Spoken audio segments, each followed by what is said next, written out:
أنا دار أعيد خطاب البرهان، دار أسمعكم ما جاء فيه، بعد ذاك نحلله كلنا مع بعض، بعد ذاك نمشي قدام نتكلم في التفاصيل. الناس تشيل يا جماعة، الله يبدأ لسه ضعيف. 800 نفر دقيتوهن ما دقيتوهن يا جماعة، كل واحد 10 شير، كل واحد 10 شير بيجينا راجع، كل واحد 10 شير بيجينا راجع، لأنه الشغل الطوفان بدأ، وهسه نحن ممكن نتوقع في أي زمن نعلن إنه القوات المسلحة دخلت مدينتين في أي لحظة، في أي زمن. عشان كده الله يبدأ ما ينتهي، ممكن تسمع البشريات من الميدان: الله أكبر والعزة للسودان، الله أكبر والموت للجنجويد. نعم إنها ساعة الصفر، نعم إنها ساعة الصفر، نعم إنها ساعة الصفر. والله قبل ما أقول خطاب البرهان لكل الناس اللي كانت متضجرة طيلة فترة الأيام الماضية من عدم تقدم القوات المسلحة في كل المحاور، وعلى رأسها محاور كردفان شمالها وجنوبها، أبشركم أن الطوفان قد بدأ، وأن الزحف قد بدأ، وأن قواتكم المسلحة والقوات المشتركة والبراؤون والدراعون والمقاومة الشعبية وكل الفصائل، بعد أن نستثنى زول وننسى زول، بدوا في الزحف الآن وبدوا في الطوفان، طوفان كردفان. وهذه المرة إن شاء الله لن نتوقف وإلا في باشر السلطان، لن نتوقف وإلا في باشر السلطان، لن نتوقف وإلا في باشر السلطان. شغلة بدت من كل فج عميق، من كل فج عميق، من كل فج عميق. بعد ده يا أولادهم الشميميرة، يا أولادهم الشميميرة، يا جنجويد، يا رباطة، تمدد براحتك، ولكن أتى يوم الحساب. وعلى الجنجويد الآن الذين موجودين في الصفوف الأمامية، إذا لم تريد أن تسكلك أمك وتأتم أطفالك فعليك بالمغادرة الآن والعريد، لأنه تاني رحمة ما في شغل. ده هذول اللي بخبتك، الطيارة اللي بتخبتك دي ذاته يعطوا طيارة تاني ما بتعرفها، نديك لها من الآخر. يا جماعة قبل ما أرجع لخطاب البرهان، الطيارة اللي بتخبتك تاني والله من وين ما تعرفها، وحق من رفع السماء بلا عمد.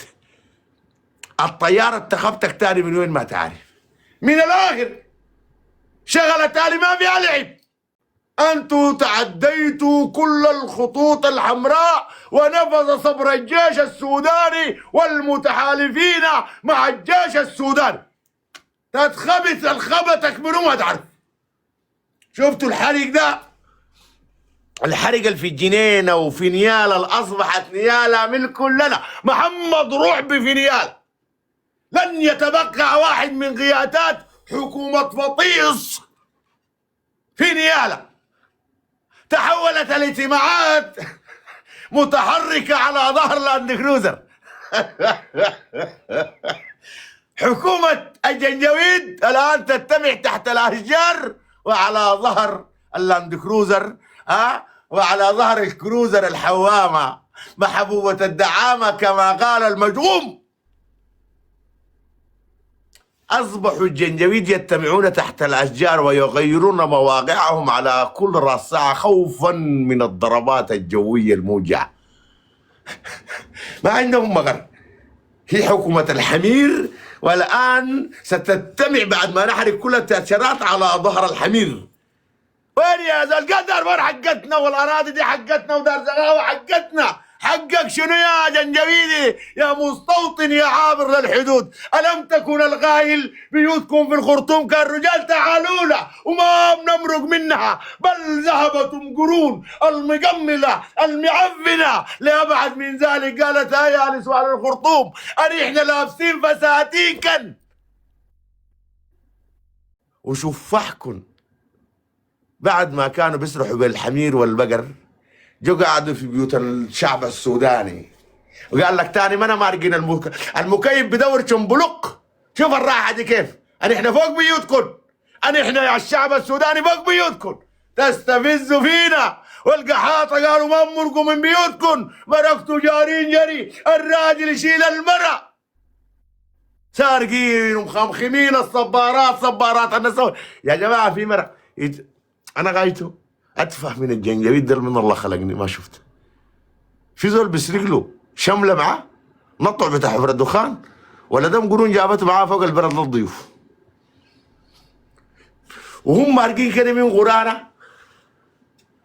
ها ناس لدل مع غتته ضربوا له لساتك عربيه كده عطلوه، قاموا جارين برقبته.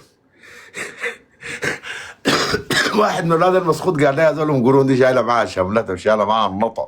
قلت له يا زول مع الشغله دول الضيوف كانوا وجدوا يعني. ايوه وجد. ها زول بيسرق له النطع وشمله. محمد الجداد سرقوا من الجزيره. يشهد الله سالت ناس البلد يا جماعه ها البهايم كيف؟ ما البهايم رخاص؟ دول عندنا حبوبة اللي كده اللي لها عنزن والد كده تشرب بها الشاي، بتحب شاي الصباح في ريش ما تشرب اللبن اللي بيشتروا ده. يشهد الله قالوا لي دول الدعامة خلوا معاز. محمد سرقوا المعاز شد. يشهد الله عدموا الحلة نفاخ النار، لا خلوا عنز لا خلوا جدادة، حتى بيض الجداد شالوا معهم. الجداد الراقدة فوق بيضك عشان تعرف الناس زي الشفشافة ولا الشفشافة. الله يشفشف كواتكم ومصاريف. يشهد الله قال لك الجدادة بشيلوها بيض الراقدة فوق. شفشفة زي ما قال ابراهيم الماضي ربنا يديه الصحة والعافية المشفشفين والشفشافة. شفشافة انتوا شفشفتوا الدنيا. محمد انا بحضر في فيلم وثائقي قبل ما ارجع لخطاب البرهان. يشهد الله في فيلم وثائقي كده بيتكلم عن واحدة من البلدان الأفريقية، ليبي بيوثق لرحلته في واحدة من الدول الأفريقية. ركب في حافلة مكتوب فيها مدرسة السلام، وقال يا أخي يبدو أن هذا البص الليبي إنه هدية من واحدة من الدول العربية. أنا قربت أكتب له في التعليق عليه الطلاق مشفشفينه من السودان. الحافلة بتاعت مدرسة. هقول الله يكار ضحكنا الشعب السوداني قبل ما أنجز لكم كده الناس غير عينوا لا يا جماعة. علي الإيمان حافلة بتاعت مدرسة في واحدة من الدول الأفريقية. شفتوا أنا كبشرتها هنا. عينوا لها فيلم وثائقي ليبي بيوثق لرحلته. طيب دقيقة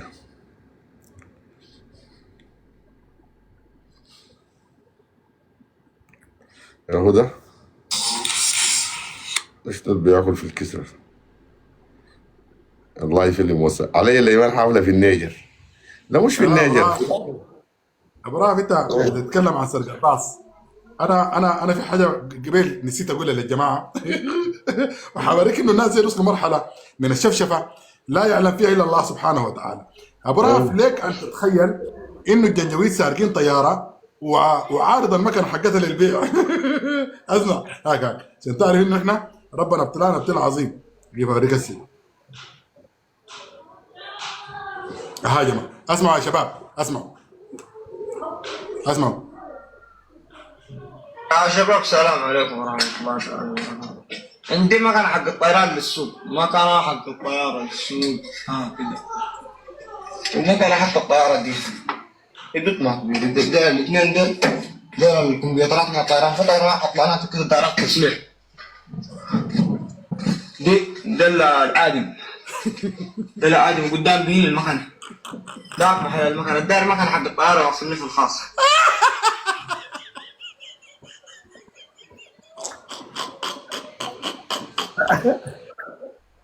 ديل الناس الجايين من دولة تتواصل مع السريرك ده بالخاص. ديل الناس الجايين من دولة الناس شفشافة هذا شفشافة كلهم مشفشف. الله كباتكم أولاد الحرام أولاد الضيوف. علي الإيمان الطوفان القادم دوي. أنا غايت يا جماعة. أنا دائما مع إنه أنا زول بلبوس ومتطرف، لكن بقول إلا من رحم ربي من المخشوشين. ودائما قاعدين نميل على اولاد المسيريه وهم قايلين احنا خايفين منهم، لكن احنا بنوعيهم. الشغله الجايه دي بتختلف عن سابقاتها، والله ما فيها رحمه. تاني يا جنجبيد بما انكم ما فيكم خير السودانيين، انا اتحدث عن اللابسين الكاكي وليس المواطنين. اقسم بالله المرحله الجايه دي حرق بلا رحمه. اخوي الخوخ تقوم لك فيه محل بوجعك ماك اخوي. جنجويد يوش جنجويداتي ابقى مارق بالضوء. يا جماعه اي زول ولده ده غشوه ودوا الصفوف الاماميه اللي هنا، الكلام ده للنسوان لما تقولون الولاد غشوه هنا العمد والادارات الاهليه القضيه ام القضيه. اسحبي ولدك بالضوء. الشغله دي ما فيها رحمه، رحمه ما فيها، كله جاي ده كعب. شغله ما دخلت فيها دول ثانيه. قبل برهان يقول لك يا اخي يمكن الناس دي ترجع ويمكن الناس دي شنو، يبقى شغله ثانيه. الشغله دي ناس قالوا للبرهان عديل اخوي احسب. نحن ذاته شغله قزقزه واستنزاف، لا ما دارين. ما في حلفاء في الحرب دي. احسم يا دول، الملف ده لازم ينتهي. ملف الجنجويد خلاص بالنسبه لنا قفل واحتفل. نحن في كردفان ودارفور دحين عرض بالضوء، لانه شفتوا المقطعين ال 20,000 نياله ديل.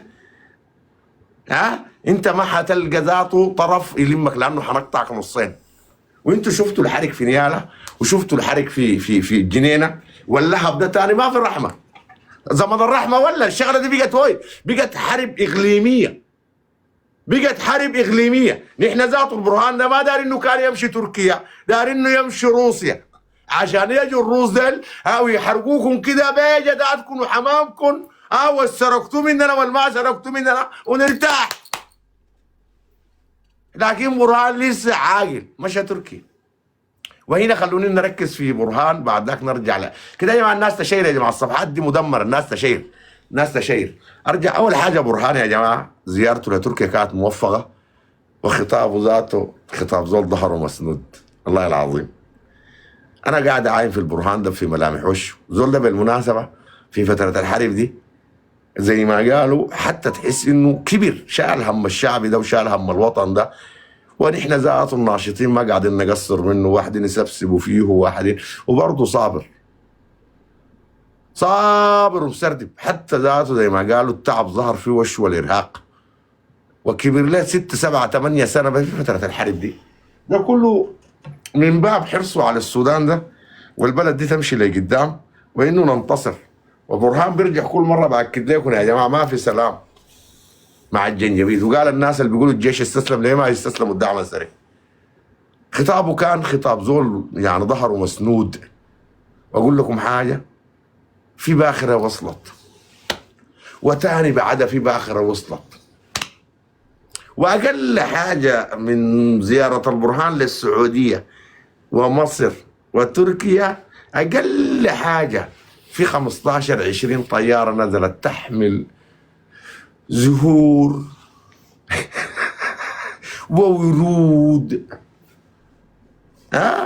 وفرود. تعرفوا الفرود يا جنجويد؟ وفرود ومن كل انواعه، جميع انواع الفرود. محمد تعرف الفرود؟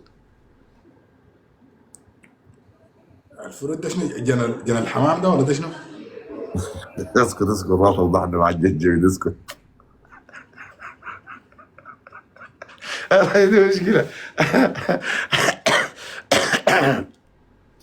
هتوضحنا مع الجنجويد يا محمد اخوي. يرقد دور. انتوا الزول اللي بيكتب الارقام بالانجليزي ده ما تحذروه يا اخي، ما تكتبوا يا اخي. الزول اول جو بيعلق بالانجليزي بس.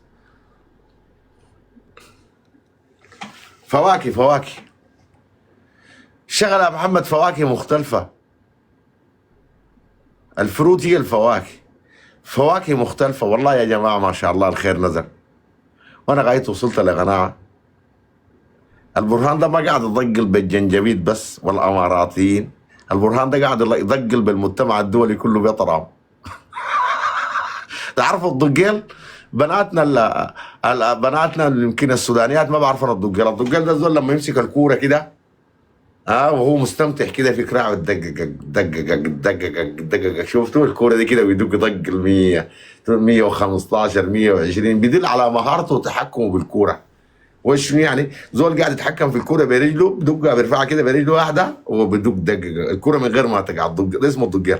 يعني الاستمتاع والاستلزاز بمهارتك وتفننك بلعبتك بهذه الكوره. والله قاعد يضقل بالعالم كله. سبحان الله من دقوت، والدنيا دي كلها عاصرة البرهان. شوف سبحان الله، انه يمشي هدنة غصبا عن عينه، دخل بحمد مرق بخوجلي جار بطيارات وباخرات يعني.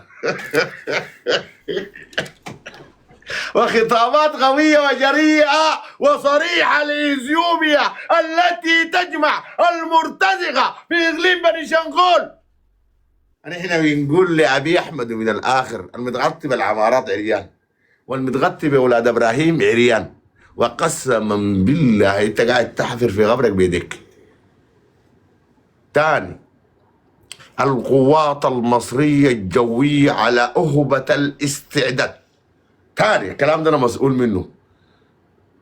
القوات الجوية إن شاء الله ما بقت حرب إقليمية، مصر ذاتها ما خايفة على وجودها. إذا سقط السودان ستسقط مصر. القوات الجوية المصرية على أهبة الاستعداد الآن لأي تحركات من الجارة العاق إثيوبيا أو من أبي أحمد.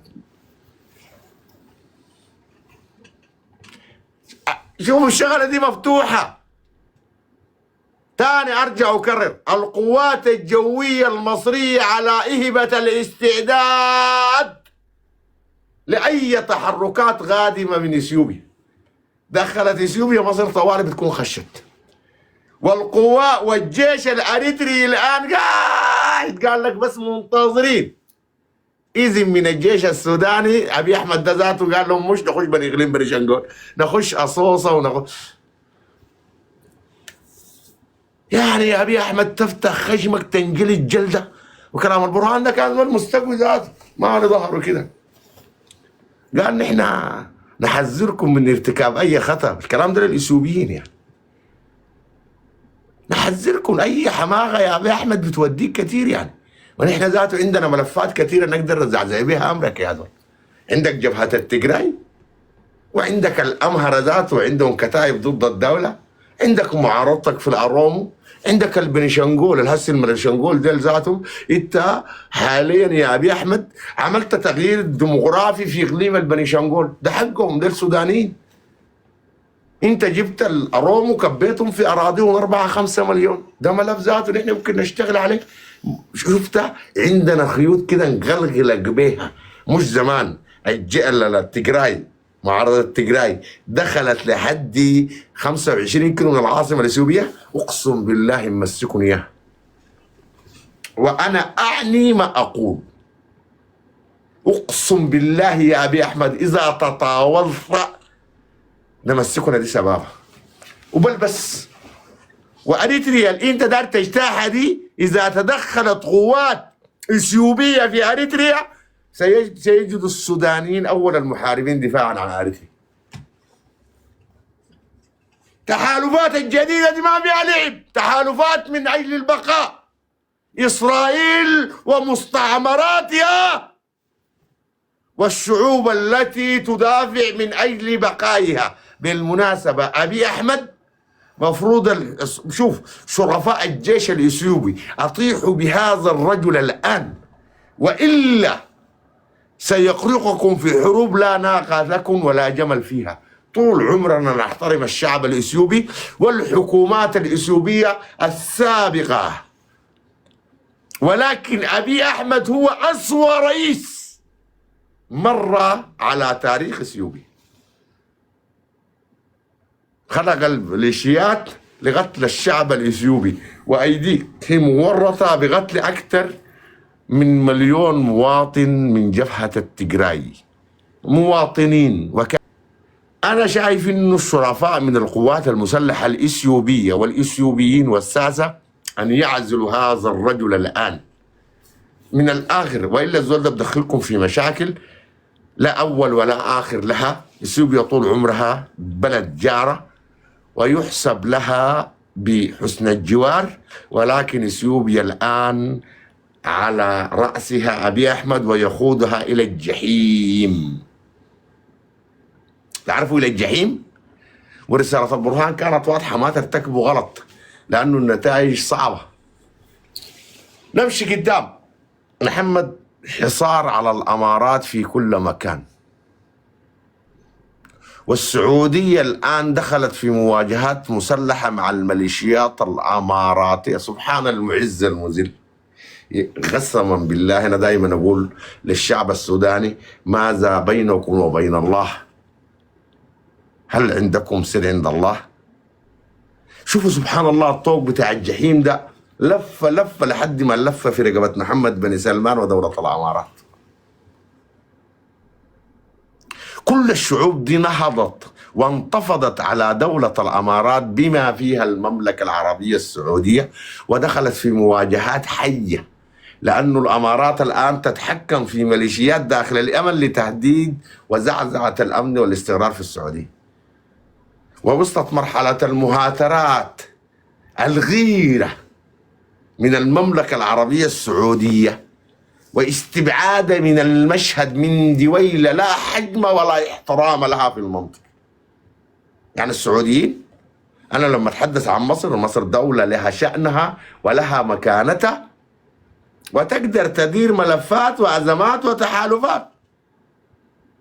أتحدث عن السعودية دولة محترمة ومقبولة من قبل كل الناس ولها وزنها.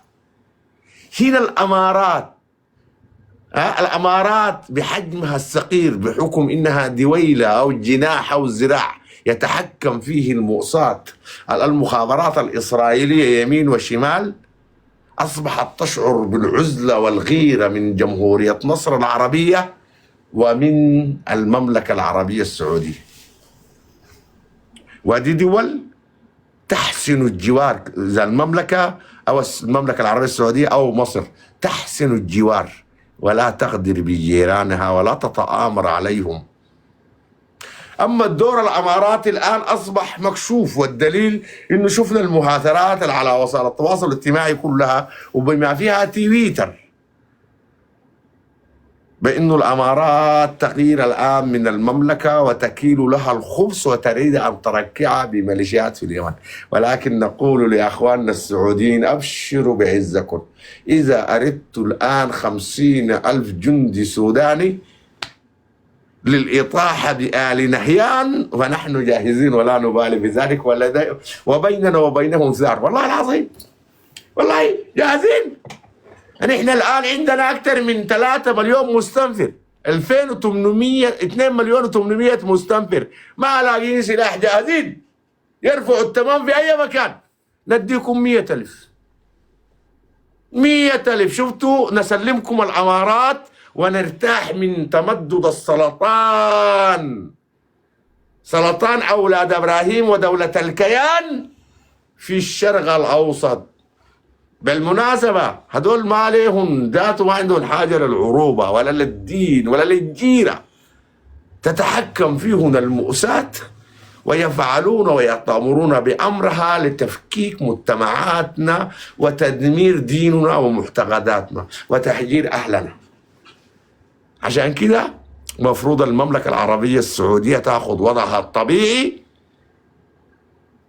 دولة بحجم السعودية وبحجم مصر أن يأخذوا دورهم الطبيعي القيادي في المنطقة. لا يمكن أن تقدر يعني تحيد مصر من ملفات هامة كالسودان والسعودية لصالح دولة قزم يتحكم فيها الموساد. عشان كده نحن بنقول لأخواننا السعوديين نحن جاهزين نتمم دبي، والله التمام دبي، والله نحن جوانا قبن دارين السلاح والمنافذ البرية. ومن هنا رسالة قال لك ما تجيب مستنفر، احنا في السعودية 4 مليون بنمشي كلنا. ومن هنا نقول لقطر، قطر الخير، قطر شكرا، قطر السودان انتصر، شكرا قطر شعبا وحكومة، شكرا قطر. والله نقول لقطر الخير.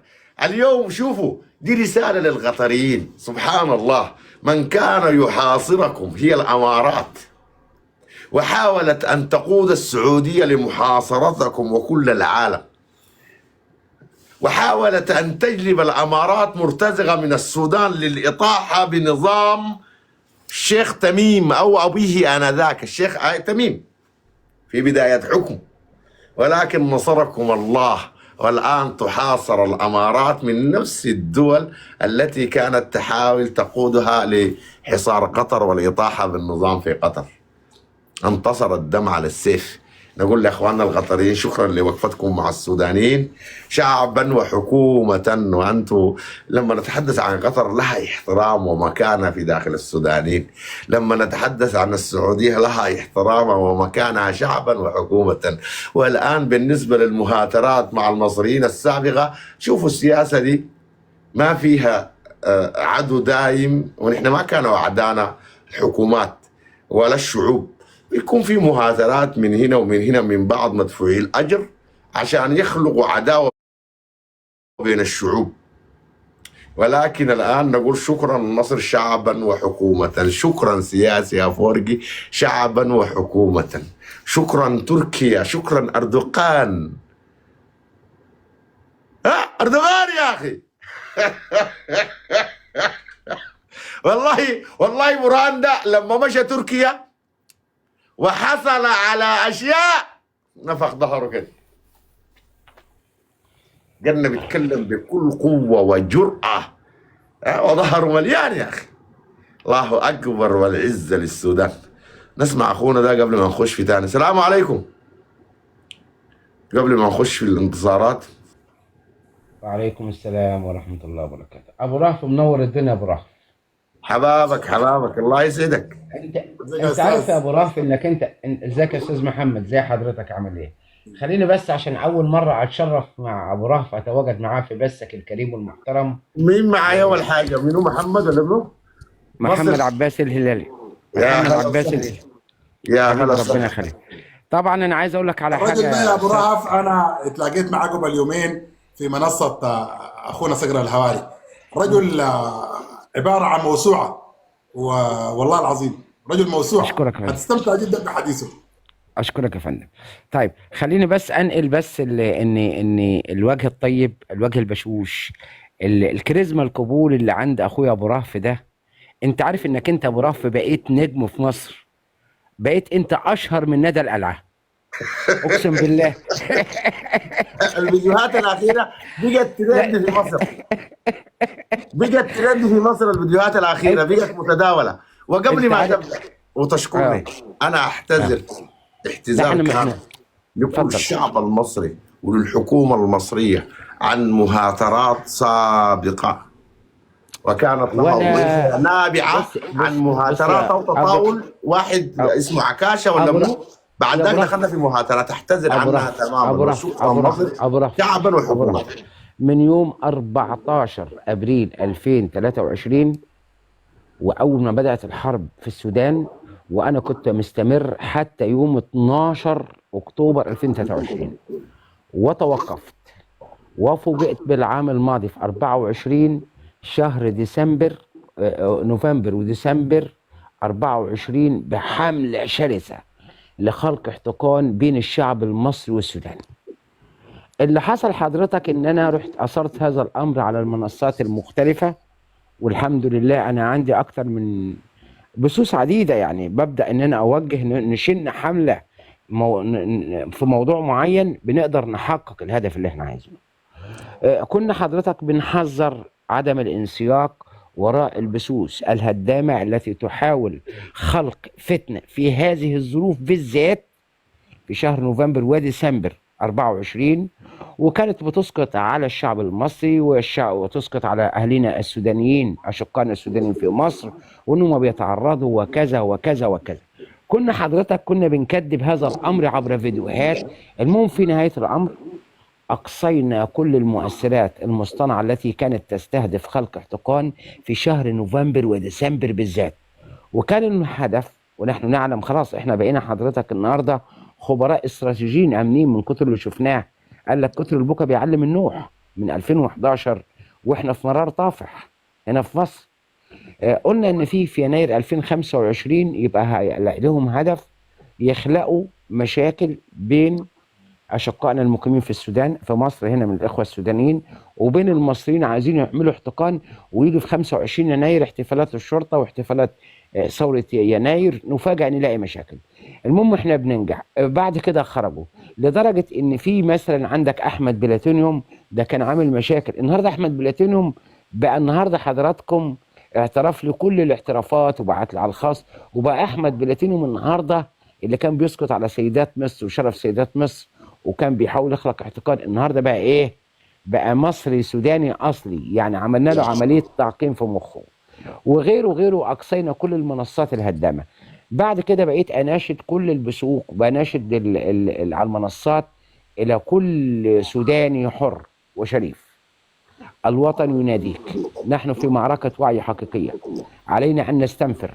بدأت الأشقاء في السودان من أول يناير وفبراير 2025 يبدأوا يظهروا. ظهر البيت السعيد عز الدين، وظهر حضرتك المظلي، اولا انا ظهر. عاوز ارحب، اقاطعك معلش يا مصر الحضاره، انا عاوز ارحب بكم جميعا أشكرك. ومبروك اللي هو اوصل لكم. صراحه انا قبل ما تنزل يا محمد سليمان عندي في البث، يوم ما نزلت عندي راح اوصيك واقول لك طلعوه معاكم، يعني الراجل ده بس اسالوه، بس اي سؤال اسالوه على وهو راسي. الله يعني يسلمك. كله حاضر عنده والله.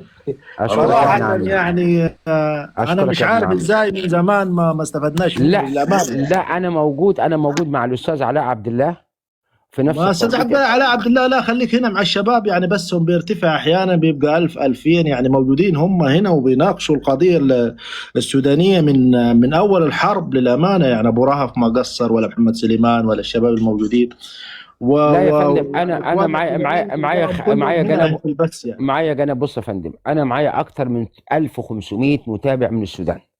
نعم. جنبه خالد ابو عمر والمظلي وفاغنر وحش وكنداكا. لا عندي وسخوي، عندي على كميات. العموم تحياتي لهم كلهم، ولكن طبعا يعني طبعا. خليك مع الشباب هنا، واتمنى ابو رهف ومحمد سليمان تسحبوه على طول معاكم. ابشر يا هلا بيه ويا هلا بيه ويا هلا اسال بيه. بس ابو رهف واستمع، اسال واستمع. على الله راسي يا عم، اكبر. على راسي، على ابشر راسي يا عم ابشر يا سالم، على الغوايب. راسي. يعني شكرا لك كنز يا شباب. معلوماتي معاك، خلي ما بالك. قصرت، الله يسعدك ويديك الصحه والعافيه.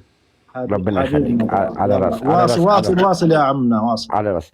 طبعا حضراتكم احنا تصدينا هذا الامر الحمد لله. النهارده اللي موجودين من البثوث الهدامه على هذه المنصه التي تستهدف خلق احتقان بين الشعبين الشقيقين اصحاب المبدا الواحد، وهما في خندق واحد ومصير واحد وشعب واحد وجيش واحد. يعني عبر حضرتك بحبك لبلادك كيفما تشاء، لن يثنيك احد عن هذا التعبير.